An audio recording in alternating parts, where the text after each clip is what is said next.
a pleasure having you in our midst for the news in Africa and the world.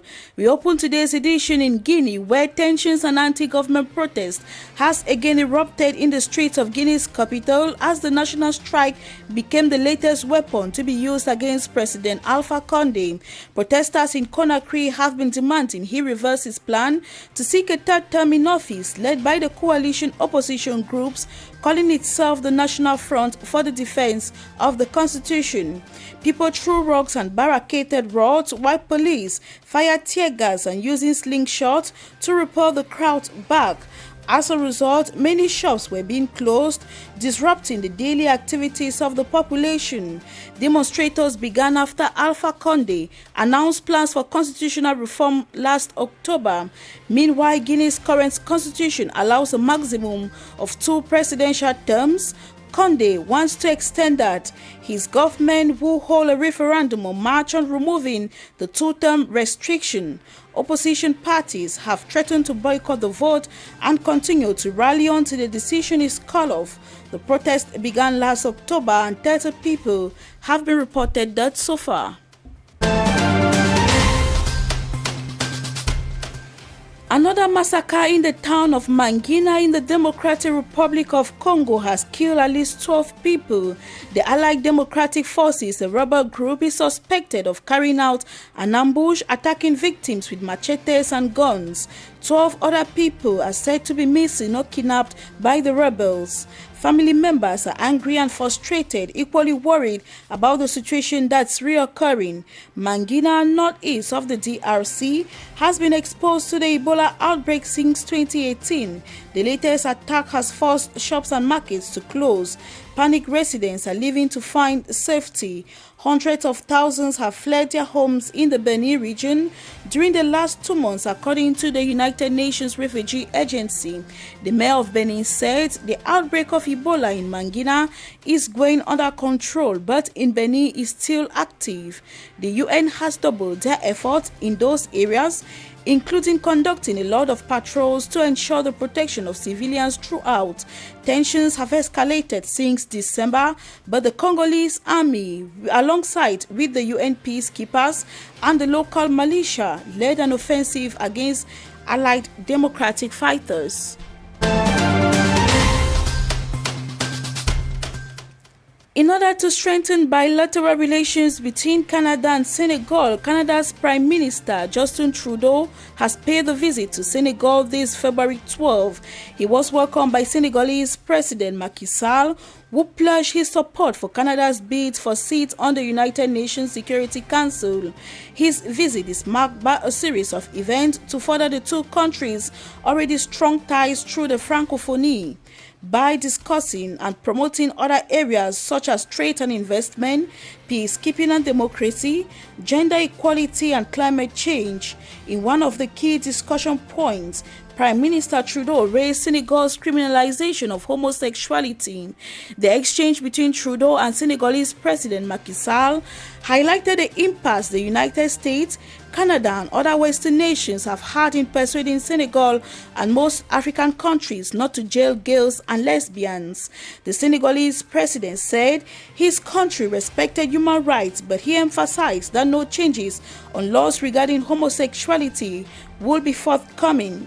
Justin Trudeau spent Wednesday meeting with the president and visiting key places like the Gorée Island, a notorious entrepôt of African transatlantic slave trade. He plans today to visit university students and tour an aid project before departing Senegal. Over to Italy, former Interior Minister Matteo Salvini was stripped of his parliamentary immunity on Wednesday, allowing magistrates in Sicily to move forward with a case against him over accusations that he illegally detained migrants at sea last year. The results of the Senate vote were reported by local media as the count progressed, showed a majority in favor of removing the legal protection that has shielded Salvini. That has shielded Salvini as a former cabinet minister. The decision gives magistrates in Sicily the go-ahead to press charges over his decision to keep more than 1,000 migrants blocked on a Coast Guard ship for 6 days last July, as he waited for the European Union states to agree to take them in. The 46-year-old Salvini is the leader of the Populist League Party. The firebrand politician served as Deputy Prime Minister and Interior Minister in the previous Italian government, but pulled out in a bid to force parliamentary elections. However, the League's coalition partner, Five Star Movement, forged a new coalition with the Democratic Party rivals to stay in power.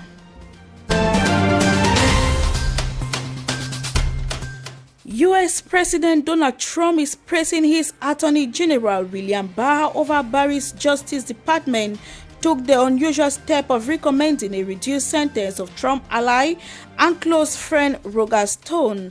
Stone, a veteran political consultant, was sentenced to 9 years in prison for lying to Congress over an investigation into whether Trump's 2016 election campaign had colluded with Russia. Instead of the sentence sought by their prosecutors, which was in line with federal guidelines, the United States Department of Justice chose not to recommend a sentence to the judge, who will make a full ruling on February 20. 4 federal prosecutors withdrew from the case, with one resigning from the GOD completely in protest. Democrats are calling for an independent investigation to the Roger Stone case.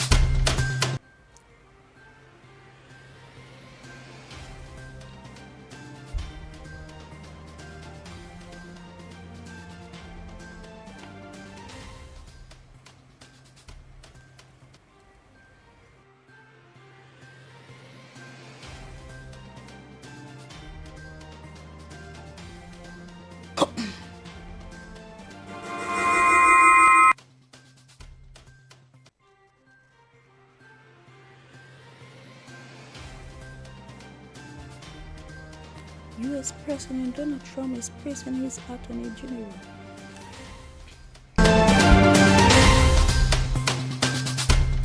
U.S. President Donald Trump is pressing his Attorney General William Barr after Barry's Justice Department took to the unusual step of recommending a reduced sentence of Trump ally and close friend Roger Stone.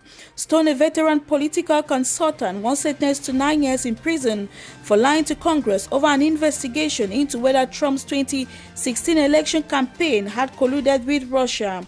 Instead of the sentence sought by the prosecutors, which was in line with federal guidelines, the United States Department of Justice chose not to recommend a sentence to the judge, who will make a full ruling on February 20. The federal 4 federal prosecutors withdrew from the case, with one resigning from the GOD completely in protest. Democrats are calling for an independent investigation to the Roger Stone case. They allege the president, who was last week acquitted in the Senate for abuse of power, is acting with impunity. Democratic Senate Minority Leader Chuck Schumer has also asked the GOD's internal watchdog to investigate why the chairman of the House of Representatives Judiciary Committee said he would probe the reversal. Democrats on Wednesday said they will question Attorney General William Barr about the matter when he testifies before the Congress on March 31.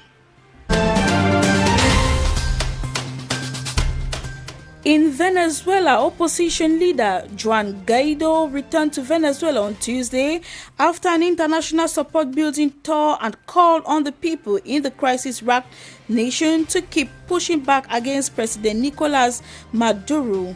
Guaido, who had defied a travel ban to visit Colombia, the United States, Canada, and several European nations, was greeted by a throng of cheering at the international airport outside the capital, Caracas. Shortly before his arrival, fighting broke out between his followers, including several lawmakers and Maduro supporters. Security escort flanked the opposition leader after his trip abroad, including a meeting with President Donald Trump, who recognized Guaido as Venezuela's legitimate president.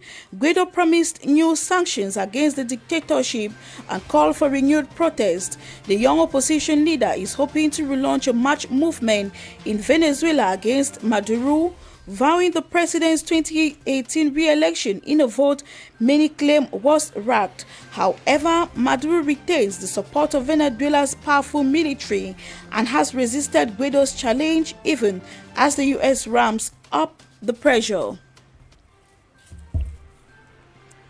It is on this note that we call it a day. Thank you very much for being part of us, and stay tuned to the Dan Broadcasting System as information continues.